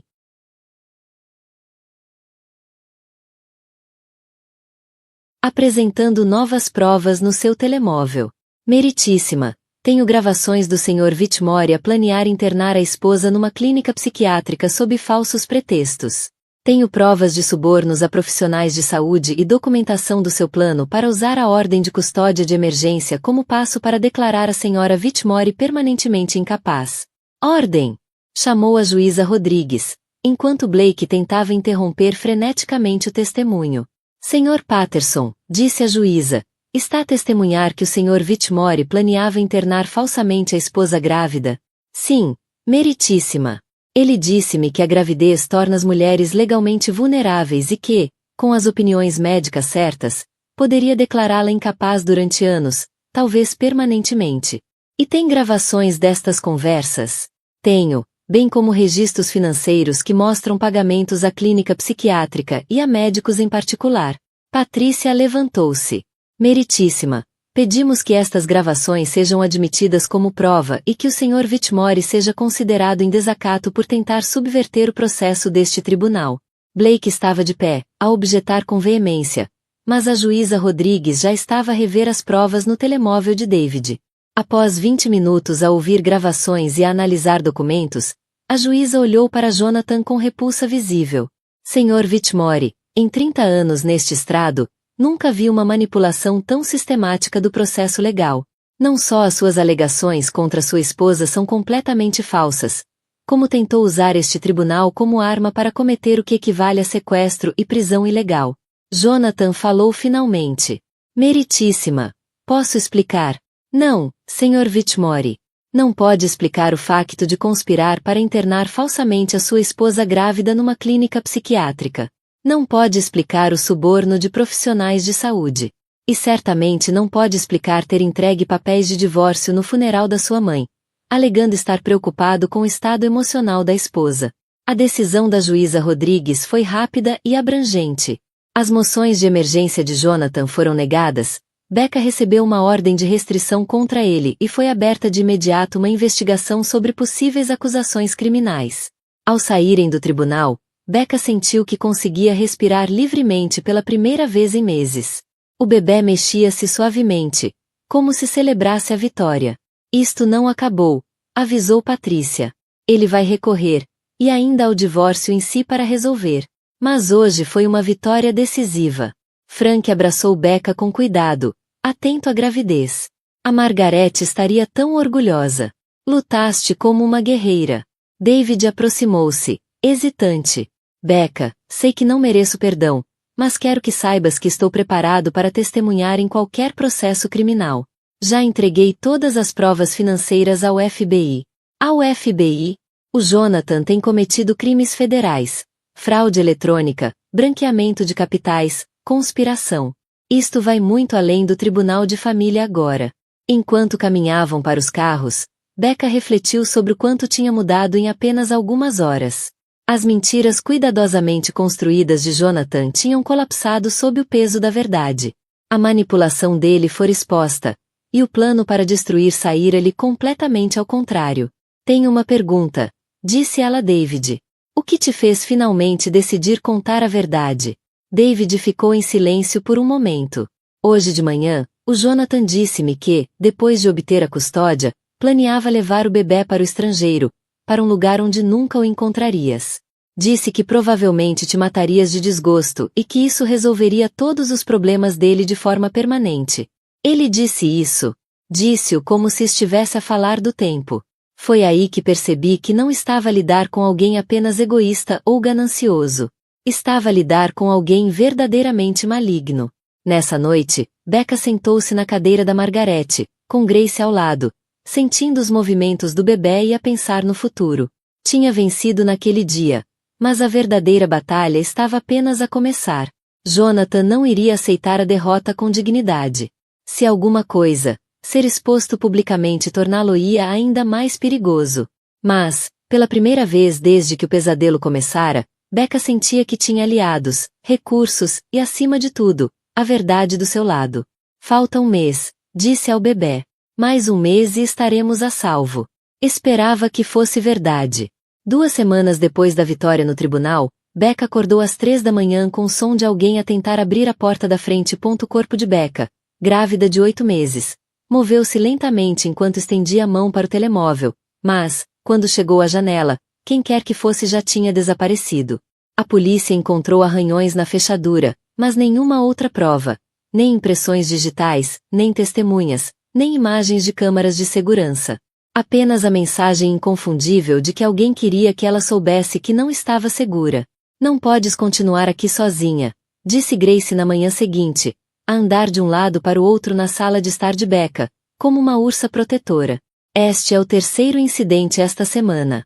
Os incidentes tinham começado de forma pequena: correio desaparecido, móveis de jardim movidos, um carro que a seguiu durante vários quarteirões antes de desaparecer. Cada um era pequeno o suficiente para ser explicado como coincidência, mas juntos formavam um quadro claro de intimidação sistemática. Não vou ser expulsa da minha própria casa, disse Becca, embora sua voz carecesse de convicção. A verdade era que estava exausta. O estresse da vigilância constante, enquanto estava grávida de 8 meses, estava a cobrar-lhe um preço. A doutora Mitchell tinha monitorizado a sua pressão arterial diariamente. As leituras eram preocupantes, mas não perigosas. Ainda assim, todos andavam em bicos de pés, com medo de que demasiado estresse pudesse desencadear trabalho de parto prematuro. E a casa do Frank? Sugeriu Grace. Tem melhor segurança e ele está sozinho desde que a Margaret morreu. Já sugere isso, disse Frank, entrando na sala com sacos de compras. Ele tinha assumido as compras de Becca desde que ela encontrou os pneus do carro cortados no estacionamento do supermercado. Ela é tão teimosa como a sogra. A menção de Margaret trouxe uma dor familiar. Becca sentia falta da presença tranquilizadora da sogra, da sua sabedoria prática, da sua feroz proteção. Margaret saberia o que fazer acerca da campanha de assédio. Não paro de pensar no que o David disse, admitiu Becca. Sobre o Jonathan planear levar o bebê para o estrangeiro. E se ele não estiver à espera que o processo legal siga o seu curso? O silêncio que se seguiu foi pesado, cheio de medos não ditos. Todos sabiam que Jonathan estava a ficar desesperado. Os seus bens tinham sido congelados durante a investigação. Os sócios de negócios afastavam-se. Antigos amigos revelavam as suas verdadeiras opiniões sobre o seu caráter. Um homem sem nada a perder era capaz de qualquer coisa. Falei ontem com a Patrícia, disse Grace cuidadosamente. Ela acha que devíamos considerar uma casa segura. Um sítio onde ele não te pudesse encontrar até depois do nascimento do bebê. Fugir e esconder-me. Não é quem eu sou. Não é fugir, disse Frank com delicadeza. É ser estratégica. Tens de pensar no bebê agora. Como se respondesse às palavras dele, o bebê deu um pontapé forte nas costelas de Becca. Já tinha pouco espaço lá dentro, e cada movimento tornava-se mais pronunciado. A doutora Mitchell estimava mais 2 semanas até ao parto. Talvez 3. Ele ganha se eu desaparecer, disse Becca. Todo o objetivo deste assédio é fazer-me parecer instável, pouco confiável. Se eu, de repente, me esconder, isso apoia a narrativa dele. O telemóvel tocou. O nome de Patrícia apareceu no ecrã. Becca. Tenho notícias. O Jonathan foi preso. Preso? Por quê? Acusações federais, fraude eletrônica, branqueamento de capitais, conspiração para cometer fraude. O FBI invadiu o escritório dele esta manhã e encontrou provas de desfalque a recuar 3 anos. Becca sentiu o alívio envolvê-la como um banho quente. Quanto tempo vão mantê-lo? Depende da fiança, mas, dada a dimensão das acusações e o acesso dele a contas no estrangeiro, estão a argumentar que é risco de fuga. Podem ser semanas, talvez meses até ao julgamento. Depois de desligar, Becca partilhou a notícia com Frank e Grace. Frank parecia aliviado, mas não surpreendido. Já estava à espera, disse ele. O Jonathan tem roubado os próprios investidores há anos. Só que nunca consegui provar. Sabias? Suspeitava. Mas ele é meu filho. E continuei a esperar que estivesse enganado. A voz de Frank estava pesada de arrependimento. Devia ter agido mais cedo. Nessa tarde, Becca permitiu-se relaxar pela primeira vez em semanas. Tomou banho, leu um livro, até adormeceu na cadeira da Margarete, junto à janela. O bebê parecia sentir a calma dela e mexia-se suavemente, como se também se sentisse aliviado com a ausência de Jonathan. Mas a paz não durou. Às 6 horas, Patrícia ligou com uma atualização que fez a pressão arterial de Becca disparar novamente. O Jonathan pagou fiança. $2 milhões, pagos por alguém através de uma conta offshore. Ele saiu, mas com restrições. Monitorização eletrônica, entrega do passaporte, ordem de não contato. Quem pagou a fiança? Estamos a investigar, mas parece ser dinheiro de uma das contas escondidas dele. Pelos vistos, ainda tinha recursos que nem nós sabíamos. O assédio recomeçou nessa noite. Não intimidação física, mas algo pior. Alguém acedeu às contas de redes sociais de Becca e publicou mensagens a afirmar que ela estava a ter um colapso mental. Fotografias falsas mostravam-na alegadamente a beber álcool durante a gravidez. Conversas fabricadas sugeriam que planeava magoar o bebê. De manhã, as publicações já tinham sido partilhadas centenas de vezes. O telemóvel de Becca estava cheio de chamadas preocupadas de conhecidos, mensagens de ódio de estranhos e jornalistas a pedirem comentários sobre a crise dela. Isto é sofisticado, disse Grace, a percorrer as publicações falsas. Manipulação digital a nível profissional. O Jonathan não tem estas competências, disse Becca, sentindo-se esmagada pela dimensão do ataque. Não, mas tem dinheiro para contratar quem as tenha. Frank apareceu à porta, o rosto carregado. Liga as notícias locais. A televisão mostrou um repórter em frente à casa de Becca. Fontes próximas da família dizem que Rebecca Whitmore tem enfrentado depressão e abuso de substâncias durante a gravidez. O seu marido, recentemente libertado sob fiança por acusações federais não relacionadas, procura agora uma intervenção de emergência para proteger o filho por nascer. Asterisco não relacionadas. Asterisco, gritou Grace para a televisão. Mas Becca já não ouvia. Estava a olhar fixamente para o ecrã, a ver estranhos discutir o seu estado mental. A gravidez dela, a sua capacidade como mãe. Jonathan tinha encontrado uma forma de a humilhar publicamente, mesmo atrás das grades. O bebê dava pontapés freneticamente, respondendo ao estresse elevado. Becca colocou as mãos sobre a barriga e tentou acalmar-se, mas o pânico crescia. Eu não consigo, disse baixinho. Não consigo lutar contra ele, cuidar de um bebê e sobreviver a este nível de ataque. Consegues, sim, disse Frank com firmeza. Por que não está sozinha? A doutora Mitchell chegou dentro de uma hora, alertada pela chamada de Grace sobre o estado de Becca. O exame revelou pressão arterial elevada e sinais de estresse preocupantes. Vou interná-la para observação, disse a médica. Com 8 meses, este nível de estresse pode desencadear trabalho de parto prematuro e quero que esteja monitorizada. O hospital não é seguro, protestou Becca. Se o Jonathan tem pessoas dispostas a fazer isto, apontou para a televisão, ele pode ter acesso aqui também. Então vamos torná-lo seguro, disse Frank. Quarto privado, segurança à porta, acesso restrito, o que for preciso. Nessa noite, deitada numa cama de hospital ligada a monitores que registravam os sinais vitais dela e do bebê, Becca sentiu o peso esmagador da solidão. Estava rodeada de pessoas que a amavam, mas travava uma batalha que parecia impossível de vencer. Jonathan tinha recursos ilimitados, ausência total de princípios morais e disposição para destruir qualquer pessoa que se atravessasse no seu caminho. Ela estava grávida de 8 meses, emocionalmente exausta e a ficar sem opções. Talvez devesse simplesmente partir, disse a Grace, que a acompanhava nas horas de visita. Levar o bebê e desaparecer. Recomeçar noutro lugar onde ele não nos encontre. E passar o resto da vida a olhar por cima do ombro.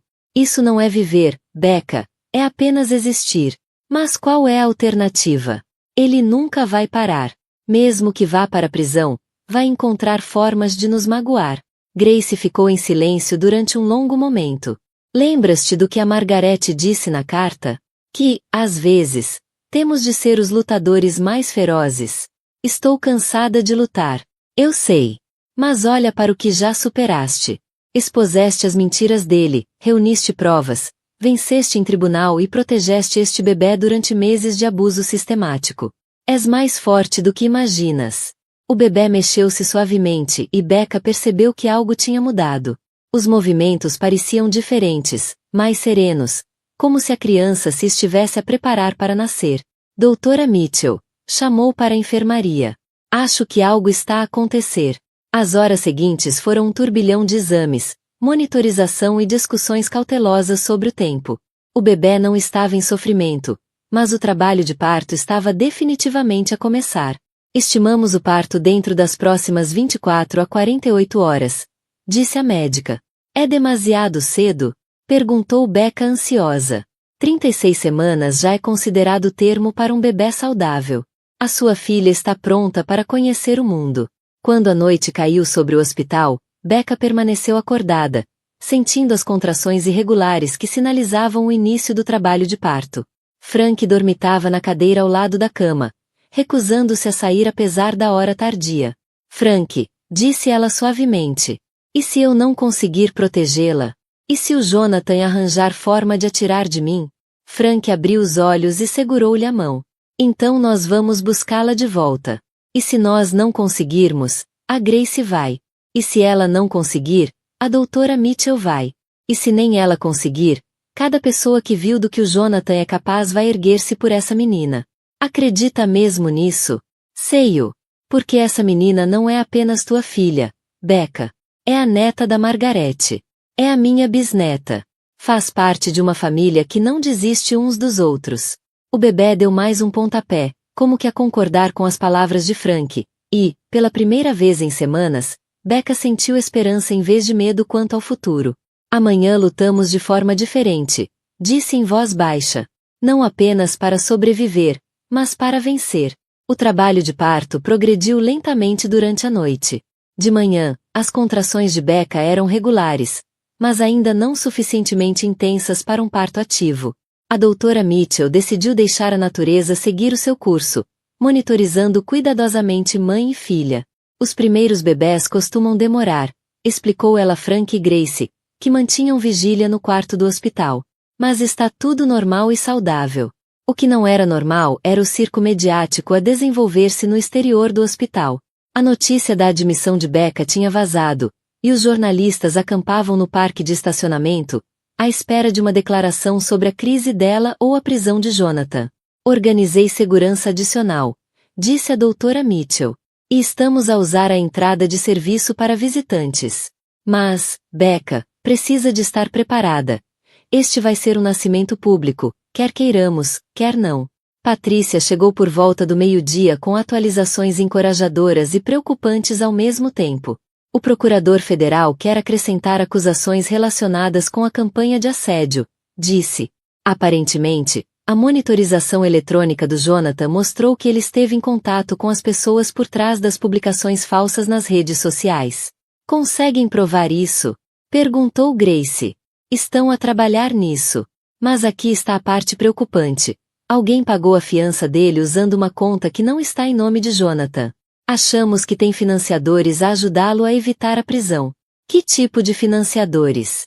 Perguntou Frank, o rosto sombrio. Do tipo que tem as suas próprias razões para manter o Jonathan fora da prisão. Pessoas de quem ele pode ter provas comprometedoras. Pessoas que precisam que ele fique calado. Becca sentiu outra contração, mais forte desta vez. Quando passou, pensou no que Patrícia acabará de dizer. Quer dizer que ele está a chantagear pessoas? Tudo indica que sim. O FBI encontrou ficheiros encriptados no computador dele que sugerem que tem vindo a reunir informações comprometedoras sobre sócios, investidores e até responsáveis municipais. Então ele não está apenas a lutar para evitar a prisão, disse Frank lentamente. Ele está a lutar para manter o material de chantagem em segredo, o que o torna mais perigoso do que nunca, concluiu Patrícia. Pessoas desesperadas fazem coisas desesperadas. Mas pessoas desesperadas sem nada a perder farão qualquer coisa. A tarde trouxe contrações mais fortes e uma visita inesperada. David Patterson apareceu à porta, nervoso, com um grande saco de presente na mão. Sei que provavelmente não sou bem-vindo, disse, mas queria trazer algo para o bebê. Grace colocou-se de imediato entre David e Becca, protetora. Como é que passaste pela segurança? Ainda estou listado como contato de emergência da época em que a Becca trabalhava conosco. David levantou as mãos. Não vim causar problemas. Só queria entregar isto. Entregou-lhe o saco. Dentro estava um pequeno ursinho de peluche e um envelope. É da minha filha, explicou David. Quando lhe contei tudo o que aconteceu, sobre como ajudei o Jonathan a magoar-te, ela quis fazer algo para reparar. Becca abriu o envelope e encontrou um cartão desenhado à mão. Em caligrafia adolescente lia-se: Asterisco, querida senhora Whitmore. Desculpe o meu pai ter ajudado a magoá-la. Espero que o seu bebê seja saudável e feliz. É corajosa por lutar. Com carinho. Emma Patterson. Asterisco. A simplicidade sincera das palavras trouxe lágrimas aos olhos de Becca. Ela não fez nada de errado. Não, mas percebe que eu fiz. E queria que soubesses que tenho orgulho em ti por enfrentares o Jonathan. David sentou-se devagar, como se qualquer movimento brusco pudesse quebrar a frágil paz da sala. Há outra coisa que preciso de dizer, continuou, sobre a prisão do Jonathan. Ele pediu-me para entregar uma mensagem. Frank inclinou-se para a frente. Que mensagem? Disse para te dizer que asterisco prisão é temporária, mas família é para sempre asterisco. Disse que será paciente e esperará o tempo que for necessário. Isso soa ameaça, disse Grace. É uma ameaça, confirmou David. Ele está a dizer-te que, mesmo que vá para a prisão, continuará a lutar pela custódia quando sair. Ele acha que o tempo joga a seu favor. Becca sentiu outra contração forte e respirou fundo, tentando controlar-se. O que mais disse? Que o bebê precisará de um pai e que ele é o único candidato. Parecia convencido de que, eventualmente, te cansarias de lutar sozinha e voltarias para ele. Ele é delirante, disse Frank secamente. Talvez. Mas também é paciente e calculista. Já está a planear a defesa, o processo de recurso, até a vida depois da prisão. Ele acha que isto é apenas um contratempo temporário. A doutora Mitchell apareceu à porta. Becca, preciso de verificar o progresso. Todos os outros têm de sair por uns minutos. O exame confirmou o que Becca suspeitava. O trabalho de parto estava a acelerar. Mais 6 horas, talvez 8, estimou a médica. Temos de começar a pensar em quem queres na sala de parto. O Frank e a Grace, respondeu Becca sem hesitar. E você, se for permitido. É o teu parto. Tu decides quem está presente. À medida que a noite se aproximava, as contrações tornaram-se mais intensas. Becca concentrou-se em respirar e manter-se calma. O bebê estava quase a chegar e tudo iria mudar. Tenho pensado em nomes, disse a Frank entre contrações. Temos chamado-lhe Margarete Rose, mas quero ter a certeza de que é o certo. A Margarete sentir-se-ia honrada, disse Frank suavemente. Mas o nome tem de soar certo para ti. Soa. No meu coração. Ela é Margarete Rose desde a primeira ecografia. A tua esposa foi a primeira pessoa a amar este bebê, até antes de mim. Grace apertou-lhe a mão. É um nome lindo por uma razão ainda mais linda. Por volta das 8 horas, a doutora Mitchell decidiu transferi-la para a sala de partos. As contrações estavam a 3 minutos de intervalo e cada vez mais fortes. Isto está mesmo a acontecer, disse Becca enquanto a empurravam pelo corredor. Está sim, respondeu a médica. E tudo parece perfeito. Batimento cardíaco forte, boa posição, sem complicações. A sala de partos era brilhante e estéril, cheia de equipamento que teria parecido intimidante se Becca não estivesse tão focada no trabalho à frente dela. Frank e Grace colocaram-se perto o suficiente para apoiar, sem atrapalhar. Quem me dera que a Margarete pudesse estar aqui, disse Becca durante uma contração forte. Ela está, disse Frank firmemente. Tem estado a proteger-vos desde o início. As 2 horas seguintes foram um turbilhão de intensidade, incentivo e concentração. Grace segurava uma mão, Frank a outra. A doutora Mitchell oferecia orientação calma e tranquilizadora. O mundo exterior, com seu circo mediático e batalhas legais, desapareceu, restando apenas o trabalho antigo de trazer nova vida ao mundo. Às 22 horas e 47, Margarete Rose Whitmore entrou no mundo com um choro saudável que encheu a sala de alegria. É perfeita, anunciou a doutora Mitchell, colocando o bebê no peito de Becca. 3,2 quilogramas, 50 centímetros e absolutamente linda. Becca olhou para o rosto da filha e sentiu o coração expandir-se de uma forma que nunca conhecera. O bebê tinha os olhos de Margarete, tal como a avó previra, azuis escuros, atentos, já a observar o mundo. Olá, Margarete Rose, sussurrou Becca. Bem-vinda à tua família. Frank chorava abertamente, as mãos calejadas gentis ao tocarem os minúsculos dedos da bisneta. Parece-se exatamente com a Margarete em bebê. Exatamente. Grace também tinha lágrimas nos olhos, a registrar tudo no telemóvel. É linda, Becca. Absolutamente linda. Enquanto a doutora Mitchell completava o parto e verificava mãe e filha, Becca maravilhava-se com a diferença que sentia. Os meses de medo, estresse e incerteza tinham sido substituídos por algo poderoso e protetor. Aquela era sua filha. A sua família. E ninguém lhe a iria tirar. Doutora Mitchell, disse baixinho. O que precisamos de fazer em relação ao Jonathan? Para proteger? Por agora, nada. Ele está sob custódia federal e, mesmo que pague fiança outra vez, não tem qualquer direito legal sobre um bebê nascido durante o seu encarceramento. Temos tempo para criar rotinas, obter proteções legais e garantir que estão ambas seguras. 1 hora depois, Becca estava numa sala de recobro, a segurar Margarete Rose e a sentir-se mais em paz do que em meses. O bebê mamava naturalmente, a pequena mão a agarrar o dedo da mãe com força surpreendente. É uma lutadora, observou Grace. Olha para esse aperto. Herdou da mãe, disse Frank. E da bisavó. Patrícia chegou por volta da meia-noite com flores e uma atualização que fez todos sorrirem. A fiança do Jonathan foi revogada, anunciou. A monitorização eletrônica mostrou que violou a ordem de não contato ao dirigir os ataques nas redes sociais. Está de volta à prisão e, desta vez, o juiz disse que não há fiança até ao julgamento. Quanto tempo pode demorar o julgamento? Perguntou Becca. Casos federais são lentos. Provavelmente 6 meses a 1 ano. E, com as provas, ele enfrenta uma pena séria.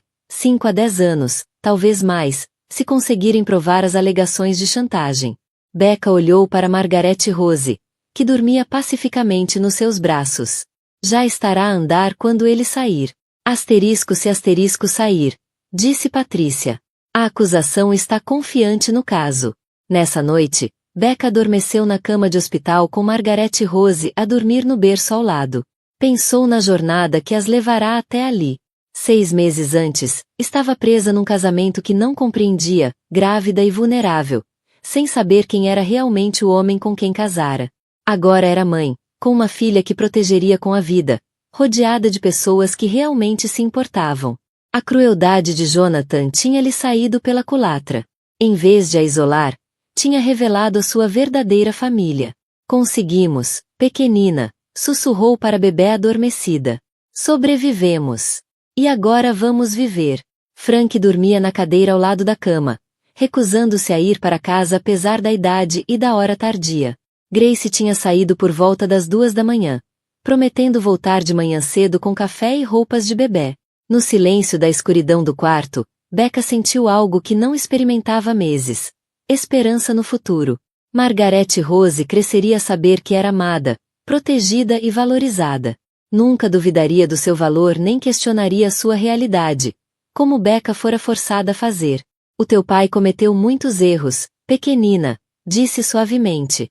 Mas o maior foi subestimar o quanto somos amadas pelas pessoas que importam. Margarete Rose mexeu-se ligeiramente, como se ouvisse a voz da mãe, e voltou a adormecer em paz. O amanhã traria novos desafios, processos legais e o trabalho complicado de construir uma vida como mãe solteira.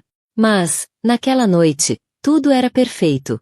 6 semanas depois do nascimento de Margarete Rose, Becca estava no escritório da advogada a rever o acordo de custódia. Isso protegeria legalmente a filha dela de qualquer futura interferência de Jonathan. O bebê dormia tranquilamente no ovo de transporte, alheio à seriedade da reunião. O tribunal concordou em terminar os direitos parentais do Jonathan com base na sua condenação criminal e no abuso documentado, explicou Patrícia. Isto é definitivo e irreversível. Ele nunca terá qualquer direito legal sobre a Margaret Rose.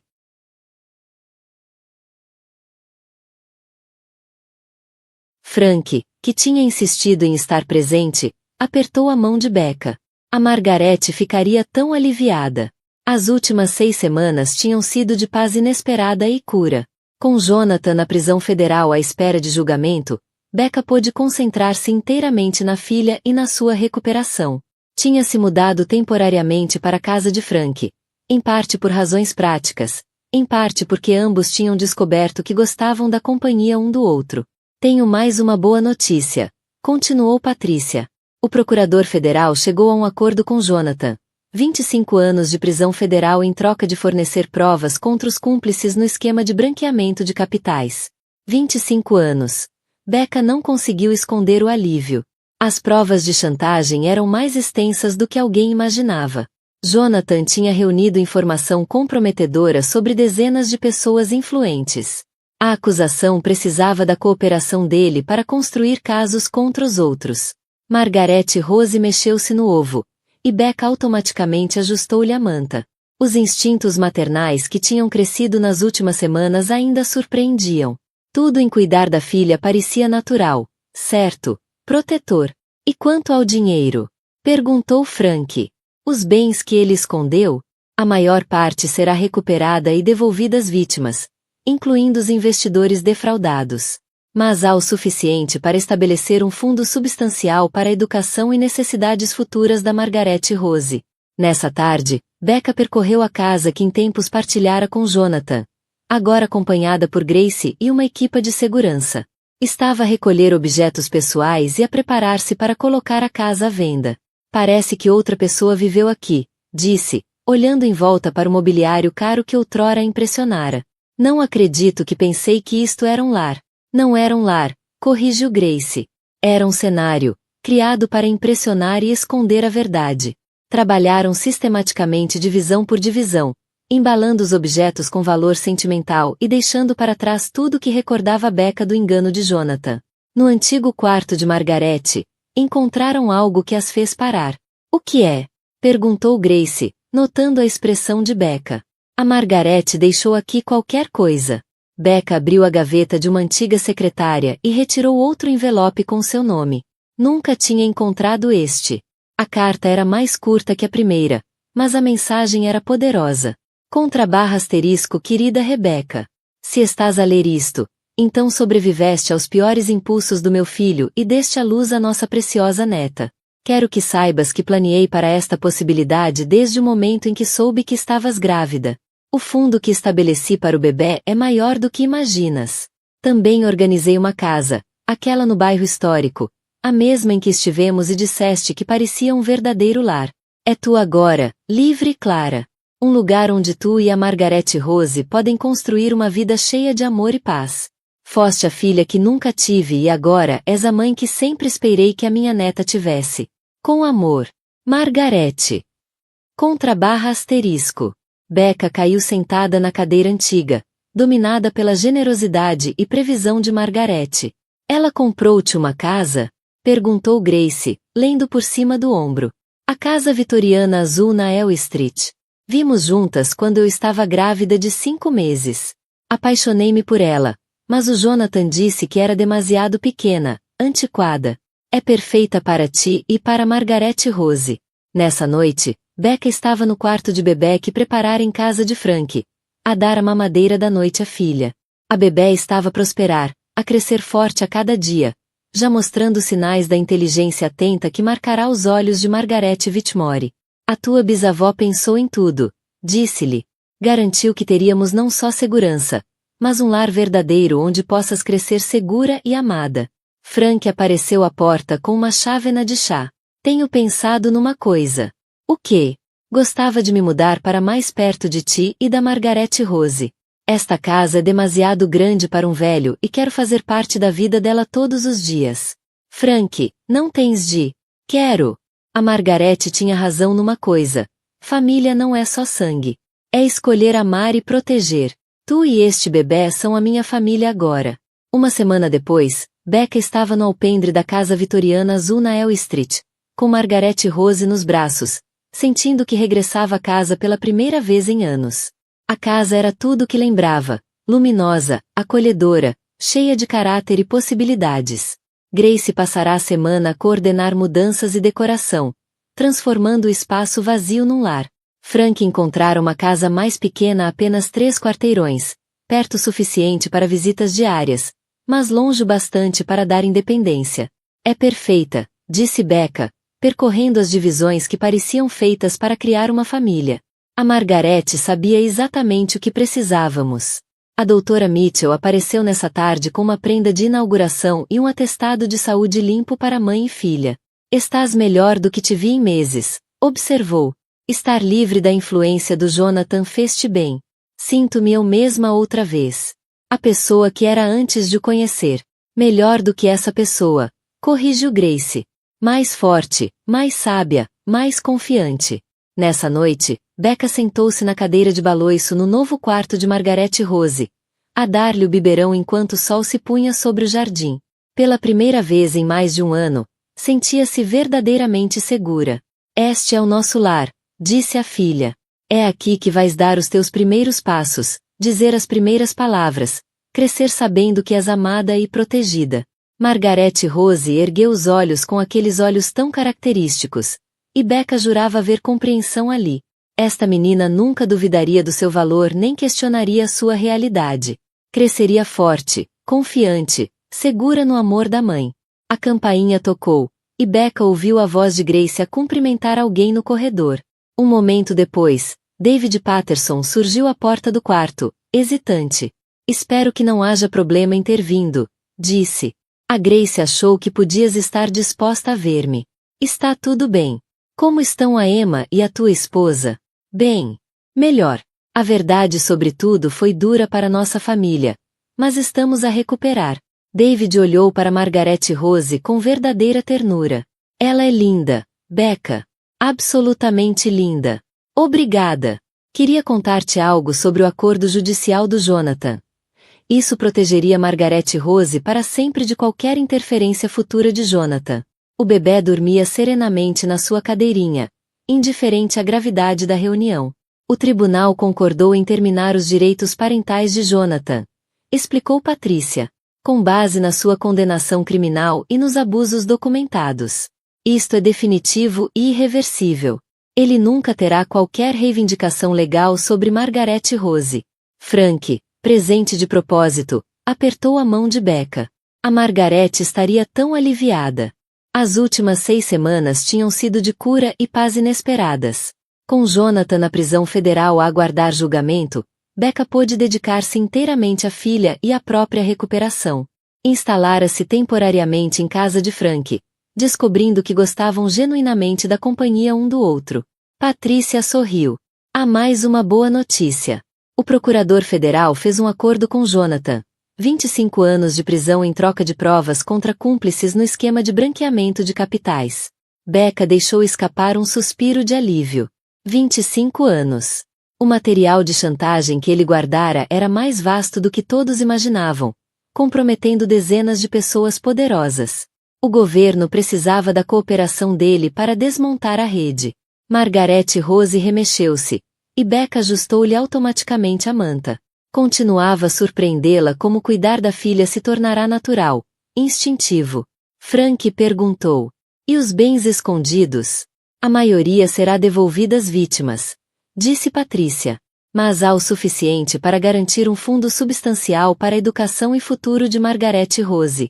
Naquela tarde, Becca voltou à casa que partilhara com Jonathan, acompanhada por Grace e uma equipa de segurança. Estavam a recolher pertences pessoais e a preparar a venda. Parece que outra pessoa viveu aqui, murmurou, olhando para a mobília luxuosa. Não acredito que chamei a isto de lar. Nunca foi um lar, disse Grace. Foi um cenário para esconder a verdade. No quarto antigo de Margarete, encontraram um envelope com o nome de Becca escrito. Uma segunda carta de Margarete. Asterisco querida Rebeca. Se estás a ler isto, sobreviveste aos piores impulsos do meu filho e deste à luz a nossa neta preciosa. Planeei esta possibilidade desde o dia em que soube da tua gravidez. O fundo que criei para ela é maior do que imaginas. E a casa vitoriana azul na El Street? É tua agora. Um lugar onde tu e a Margaret Rose podem viver em paz. Com amor, Margaret. Asterisco. Becca ficou sem ar. Margaret pensar em tudo. Um lar verdadeiro. Dias depois, Becca e Margaret Rose mudarão-se para a casa vitoriana. Frank comprou uma casa pequena a 3 quarteirões, para estar perto. Grace encheu o espaço de calor. A doutora Mitchell passou lá com flores e disse: "Estás melhor do que em meses. Livre da influência de Jonathan." "Sinto-me eu mesma", respondeu Becca. "Melhor que isso", corrigiu Grace. "Mais forte." À noite, embalando a filha na nova cadeira de baloiço, Becca disse: "Este é o nosso lar, onde vais crescer sabendo que és amada." Pouco depois, David apareceu com hesitação. "Espero que não haja problema." A Grace achou que aceitarias ver-me. "Está tudo bem. Como está a tua família?" "A recuperar." Ele olhou para o bebê. "Ela é linda, Becca. Absolutamente linda. Queria contar-te algo sobre o acordo judicial do Jonathan." Becca ficou tensa. "O que foi?" "Ele pediu-me para lhe transmitir uma mensagem, que espera que um dia tragas a Margaret Rose para visitá-lo. Disse que toda criança merece conhecer o pai." A audácia do pedido deixou Becca sem palavras. "E o que respondeste?" "Disse-lhe que Margaret Rose já tem tudo. Uma mãe que a ama, um bisavô que a adora e uma família que a protege. Algumas pessoas perdem o direito de serem chamadas de pai." Becca chorou, não de tristeza, mas de gratidão. "Obrigada por dizer isso. É a verdade. E se ele algum dia sair, não estará sozinha. Muita gente ficará entre ele e vocês." Naquela noite, Becca olhou pela janela com a filha ao colo. "O teu pai acha que tem direito à tua vida. Mas família não é biologia, é amor e presença." Frank e Grace estavam na cozinha com papéis. "O que é isso?" perguntou Becca. "Papéis de adoção", disse Grace. "A doutora Mitchell acha que devias considerar deixar o Frank adotar legalmente a Margaret Rose." Frank acrescentou: "Daria outra camada de proteção.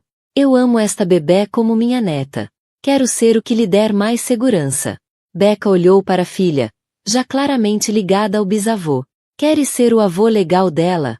"Quero ser tudo o que a proteja." 3 meses depois, Becca acordou ao som da filha balbuciar.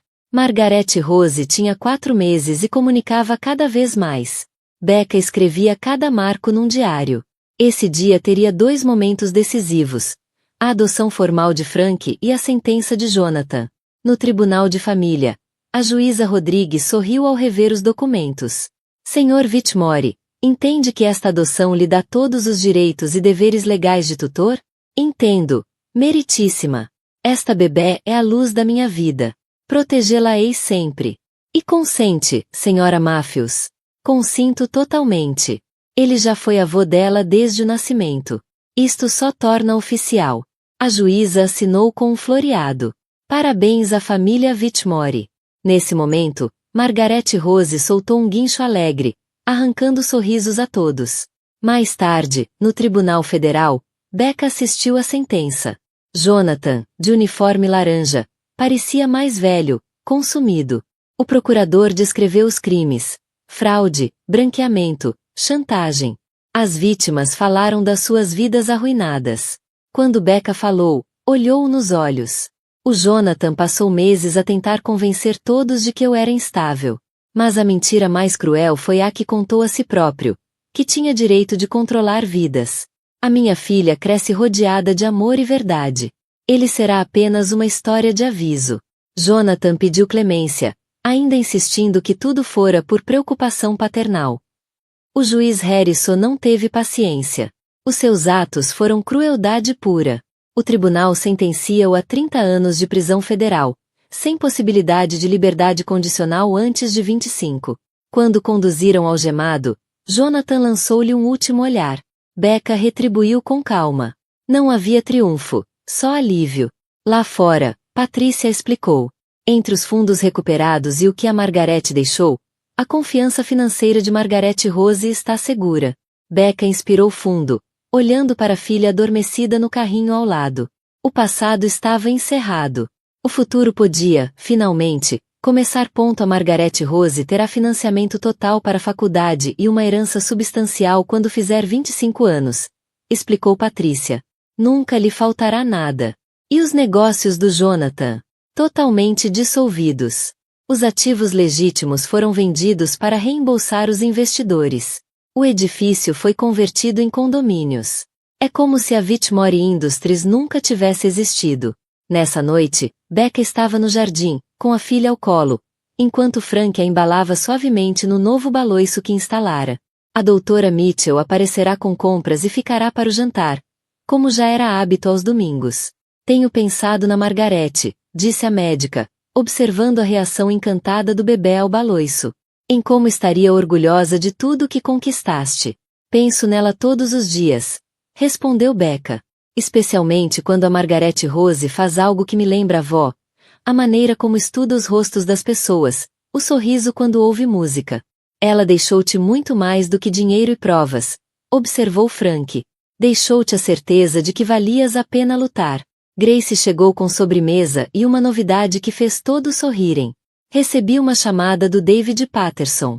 A Emma quer tomar conta da Margaret Rose um dia destes. Tem contado a todas as amigas sobre a senhora corajosa com o bebê e quer ajudar como puder. Isso seria maravilhoso, disse Becca. A Margaret Rose deve crescer a saber que há pessoas de todas as idades que se importam com ela. À medida que a noite avançava em conversas leves e gargalhadas, Becca maravilhava-se com a família que tinham construído. Não de sangue, mas escolhida. Unidos por amor, lealdade e o compromisso de proteger Margaret Rose.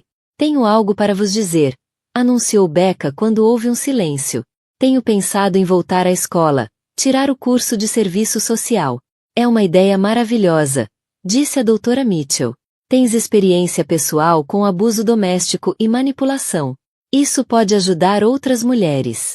Quero que a Margaret Rose cresça a ver que usamos as nossas experiências para ajudar os outros, não apenas para nos protegermos. Frank acenou, satisfeito. A Margaret sempre dizia que sobreviver a algo difícil era só metade da batalha. A outra metade era usar o que aprendeste para tornar o mundo melhor para os outros. Mais tarde, já sozinha em casa, Becca embalava a filha na cadeira de baloiço do novo quarto. A bebê mamava o biberão da noite, os olhos pesados de sono, mas relutantes em deixar o dia. Hoje foi importante, pequenina, murmurou Becca. Hoje garantimos que estarás sempre protegida e amada.